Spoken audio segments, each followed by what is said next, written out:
Thank you so much for being here today.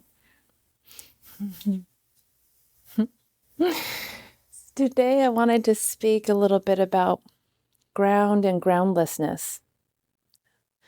And I know Buddhist teachings out there do speak about it in this kind of wisdom knowledge format, but I want to kind of integrate it a little bit with some of the body and what that look like or may feel like. And a great metaphor I love using the format is martial arts, Aikido.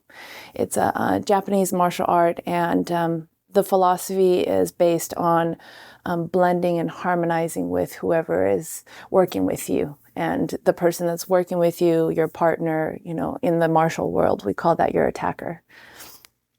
And so the idea is every time you're on the mat, you're always paired with various different attackers. And I find this to be highly beneficial because when we feel and we believe and we think that we're really, really good, kind people, which everyone more or less on the martial art mat is, we actually are really able to discover the underlying maybe knee-jerk reactions that sometimes we don't even realize is there. So when we get maybe attacked by a specific attacker that maybe looks a little bit burly and gruesome, instead of being this very kind, nice person that we thought we were, our muscles get involved into it and we want to shove our shoulders into it and we start touching upon aggression, right? And it's really beautiful to be able to recognize that and see that on the martial arts mat and be able to work through that, in this community that is there obviously to help facilitate your growth. So when I think of ground, first aspect of it is, when you first start on the martial arts mat, you get very adapted to and comfortable with, if you will, if that's the word to use, with rolling and falling. So that means, back rolls or front rolls, and that's to help facilitate when there are throws being executed from a technique, that you feel very comfortable that ground is there and it will be there for you. And once you know how to move the body, it's not meant to harm you, right? And that you get proficient enough with it such that when you utilize the ground to fall, it almost feels like this really nice, nourishing, nurturing place where you can fall to the ground, take a moment, come back with something a little bit more. And it's this interesting process that you can witness for kind of the beginners, when they're first about to fall. We don't have eyes in the back of our heads, so it's really easy to have a tendency to kind of turn our head to kind of try to make sure that the ground is there. And I think that's such the truth and the honesty of when we first maybe start on this path in the practice. We start this sitting practice of meditation. And sometimes we're not sure if, it really will be able to sustain us, or if it is really as beneficial as maybe everyone else touts it to be. And so very similar kind of to the beginner in the martial arts mat, when you're about to be thrown, you still kind of look back like, oh, wait, is the ground there? And, there's a beautiful saying that my sensei shared with us in one of the classes, like, we start working to trust that ground is there. And something that's very tangible in this world is, based on the principles and law of how the universe works, gravity is here and the ground is always there. And so instead of having that response and the potential maybe fear of like the unknown, that if you're moving into some kind of a back fall or a back throw, that you can trust that ground is there. And that trust obviously develops over time when you practice a little bit more, so that when you do fall and you kind of just sit down, squat, and you roll on your back, you're like, oh, okay, that wasn't so bad. And that's kind of where it starts. You develop this relationship with the ground. I still remember, early days of Aikido, one of my first few classes, it was up in San Francisco, doing graduate school up there. And I don't know if you guys are familiar with San Francisco, but there's different pockets and neighborhoods. And because it's such a small parameter of a city, each city block has a very different energy. And I didn't believe that at all when someone told me that, since I was moving out there from Arizona. So the wide expanse of, the desert compared to this very tiny, 7x7 like city block area that had very different energies with each block. And to get to where I was living at that time, the most direct route was to cross through the Tenderloin. And the Tenderloin isn't the best neighborhood, a little bit gritty, and a lot of, homelessness there, and the vagrants and all the stuff like that, and drug use. But in my head, my logical mind was, well, this is the most direct route, so I'm going to go right through it to get to school, my dojo, and come right back to the house. Which in hindsight, was a great learning experience, and, having some more intelligence, I probably wouldn't do that anymore. But what I found was, when I first did that, the first few trips, it was really, really jarring. Being a female, I was already kind of scared and feeling vulnerable with this huge unknown city.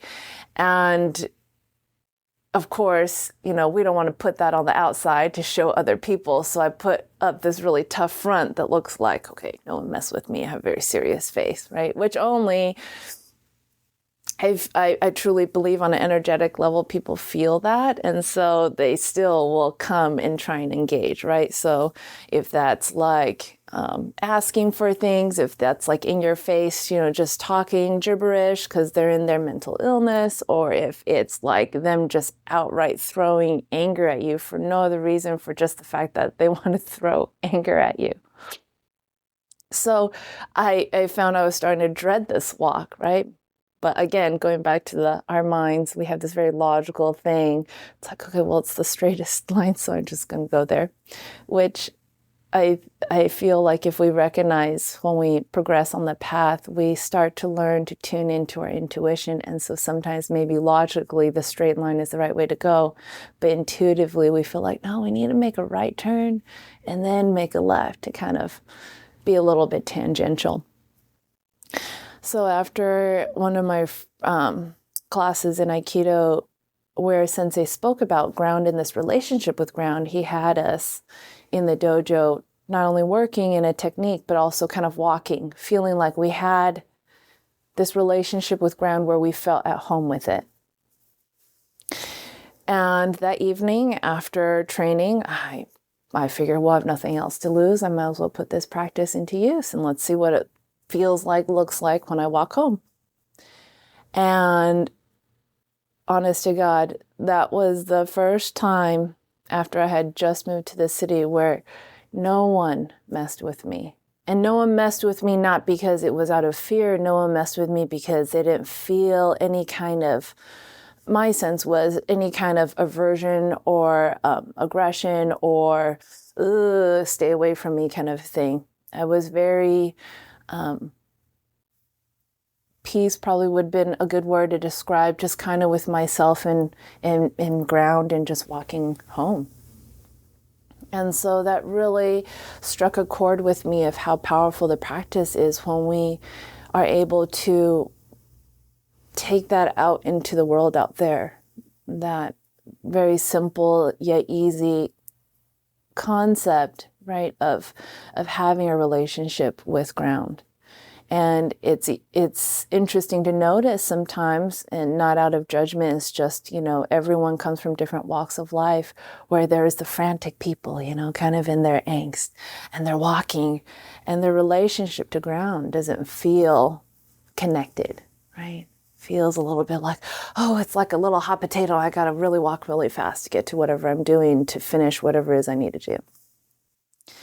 So just something to file away when we start on this path and practice with regards to this relationship to ground. and cultivating this friendship, if you will, with them, because it truly is there to be able to support you wherever you are in this world. So as we move kind of further along the path, we start to recognize, because of our sitting practice, the intention of kind of cultivating stillness and peace, that there's also this process of letting go and releasing, right? There's this change and transformation happening internally, mentally, emotionally, and maybe sometimes even physically. And we recognize in the practice that we use, kind of as they say in the Aikido world, we use technique to get to know technique. So we use ground to get to groundlessness, right? And for our ego and our mind, the thought of groundlessness sounds very scary and not necessarily even something enticing that you want to actually reach for, strive for. And understandable, right? When I hear the word groundlessness, my mind and my ego think, I have nothing to stand on. I have nothing tangible. There's no stability, and maybe there's a sense of loss, right? So in the martial arts practice, again, bringing it back to something that's like tangible to be able to recognize, the best way to describe or the experience that I feel is very similar to that groundlessness experience is high falls. So if you guys don't know what high falls are in martial arts, in Aikido world, it's instead of being thrown and reaching for the ground and doing your roll, front roll, back roll, the fall takes place in air.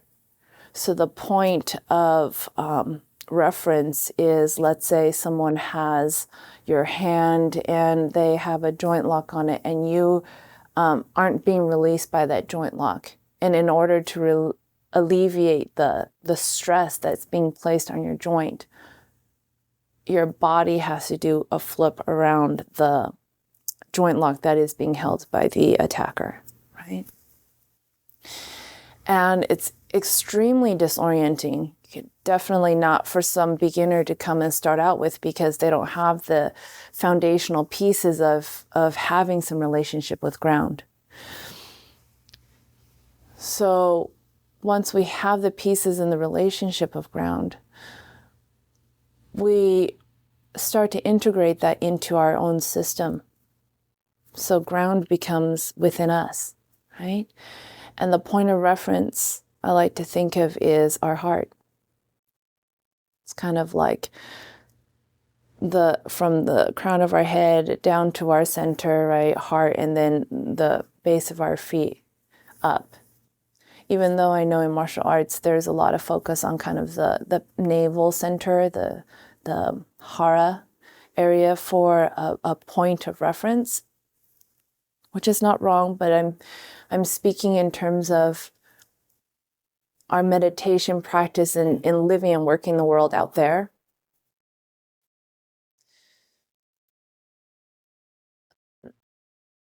That groundlessness comes when we become oriented and rooted in our heart center. And from that space and place, we're able to move in the world, no matter how chaotic it is. If we stay rooted in our heart center, it becomes that kind of like sailboat mast, that's buoying up in really turbulent seas, that no matter how chaotic life can be, that the buoyancy of that mast, in the sailboat, is very similar to being able to have that buoyancy when we stay connected and rooted in our heart center. And I imagine kind of, a beautiful concept of kind of being like a star in the sky. That their brilliance and their shininess. You know, when you look at them, the sky looks so miraculous and magical. And they aren't oriented in any specific way to ground per se, and yet in that space of their groundlessness, they are being, right? And they're perfect in their being. And I don't know about you, but when I look up at the stars at night, it's really serene feeling. Right? So I imagine that when we leave it off our meditation cushion and we go out into the world, day to day living of life, work, friends, family, that if we feel like it's starting to feel too chaotic, maybe it's one of those days and everything feels really overwhelming and everything, all the information is just flooding your system, and you just can't feel like you can get your head above water. Something to consider in that moment, if you can recognize that and catch yourself in that moment, is to root yourself into your heart center. And that can look like and sound like, oh my gosh, this is so much. I'm so stressed today. What is going on? I'm dropping my keys 3 times as I'm walking to the car. I close the door on the car and my jacket's stuck through the door. Those kind of days, right? That you recognize that you're like, okay, it's one of those days, right? Maybe close your eyes. If you're able to close your eyes wherever you're at, whether that's sitting in your car right before you start the car, maybe sitting at your desk at the office, and just bring your attention and focus to your heart center. And taking a few breaths from that space and place. Right? Not trying to change or do anything. It's really just bringing the attention to your heart center and breathing there. And from that space, taking a few breaths, maybe opening your eyes and being able to go out about the day and notice if anything changes. Right? There's this beautiful thing within our heart chakra. It's a point of balance. And part of that point of balance, the aspects around that, is love.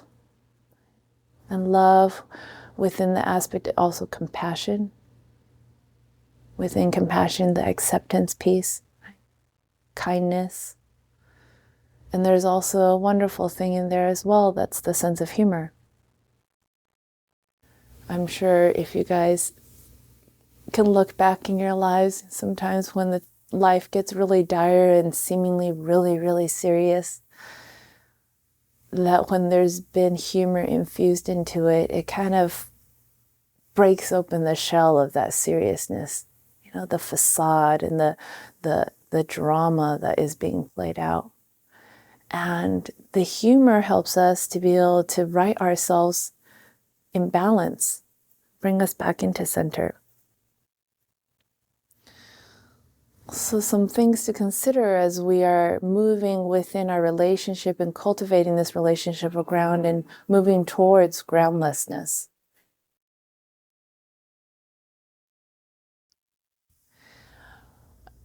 I find that when we start delving into the world of groundlessness, it becomes kind of that next level of growth. And what I mean by that is we're able to start implementing and integrating all the tools we've learned on the path and the practice in those moments where we feel like we have no ground, in those moments where we feel like we have no space, when we feel like we don't even have a moment to breathe, to take even a breath in, because there's moments like that.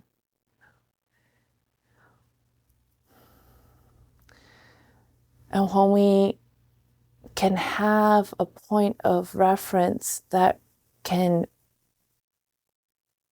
ground us in that place of groundlessness, which is in our hearts, we have the ability to be able to sail a little bit smoother on those, turbulent seas. Not only are we able to benefit from that, but we're able to offer that smoother sailing, right, as a guidance to others around us. I think sometimes we think, at least what I thought when I first started on this path and practice was, wow, there's so many unhappy people out there in the world. I guess, if I need to show my support to be unhappy with them, that way it'll help them feel connected and feel better in some way. That will be my way of helping them. And I've come to find out that that's not true. What I have found, it sounds like an oxymoron, is that when I'm rooted in my heart in that place of peace and serenity, and from that place I offer presence, listening ear, shoulder to cry on for whoever or whomever that comes to me that's suffering, they feel better, not because I also have felt just as crappy as they have, but the state of serenity and peace that we come and meet them with helps to elevate them, right? To a space and place where they recognize, maybe not consciously, but unconsciously, that, okay, peace is possible, even when they're suffering. And so that's how we become those lamps and light, in the world. Is not through a big propaganda and lots of loud infomercial commercials. It's very subtle. That practice is what we cultivate. Like when we go into a store and we, work with maybe a customer service person or a cashier or a clerk, and we walk away feeling, oh, that was so nice. That felt really nice, right? And I feel like that's the experience, the tangible experience of when we're rooted in our hearts, and they are too, and we have that exchange and that interaction. It can be really beautiful. And obviously there are moments when that doesn't happen that way all the time. And we recognize that. And we recognize when we get taken off balance, to come back into our center, into our hearts, and offer maybe some compassion, right, to the person that cut us off and was trying to get us into some car accident. And we want to, have our righteous anger little staff, pitchforks, like, how could you? What kind of driver are you? And recognize that, oh, okay, wait, maybe they were just in a rush. We don't know their story. And, how many times, if we can be really honest with ourselves in a compassionate way, have I also done that too? Maybe I've, switched lanes and changed, and all of a sudden didn't realize there was another car beside me.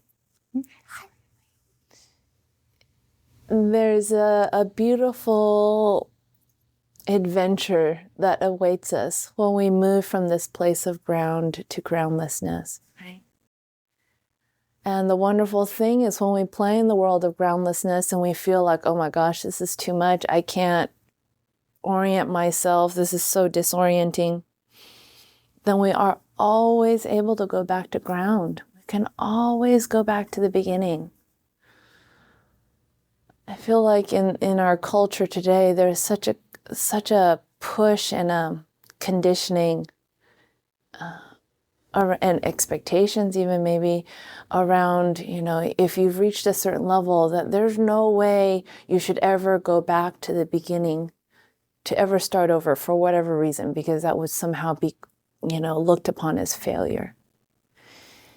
And yet in the Eastern culture, there is such a continual going back to the beginning, because they see it as the refinement process. That's the refinement that brings in the purity and the beauty of the art, right? Just like in martial arts, and I think of, in Japan when they do the tea ceremony. I even think of, if you guys are familiar with the movie The Last Samurai with Tom Cruise. Great, great movie. I love that. And his own recognition as a Westerner diving into this Eastern culture of Japan and recognizing, oh my gosh, these people wake up from sunup to sundown and they're all about refining their art, whatever that is. You know, if it's picking crops in the fields or if that was archery, right? Pouring tea. And I feel like that gets forgotten in this world today when we are so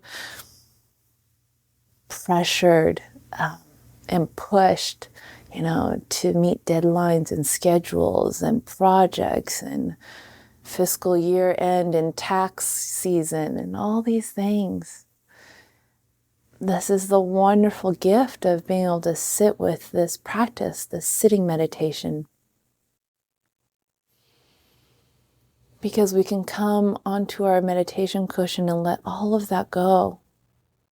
Just for a moment, you know, just set it at your doorway, in your room, wherever it is you have your meditation cushion.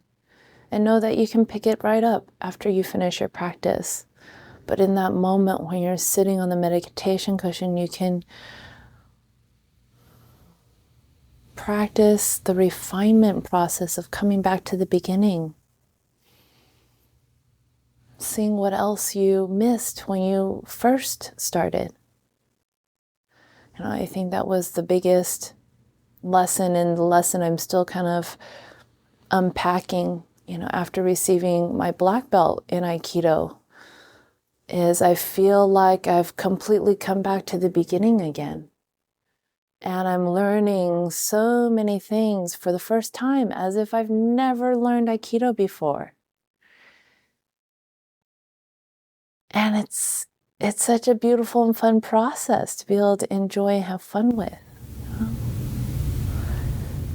Even in the lives we live, I think sometimes we forget to have fun.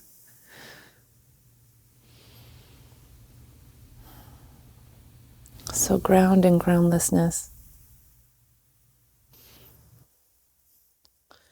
So maybe consider working with ground a little bit more in your life, because it's definitely there to be your ally, your friend. Now, when we come to know ground intimately well, we're able to dive into the world of groundlessness, staying rooted and centered in our hearts. So thank you so much for being here today.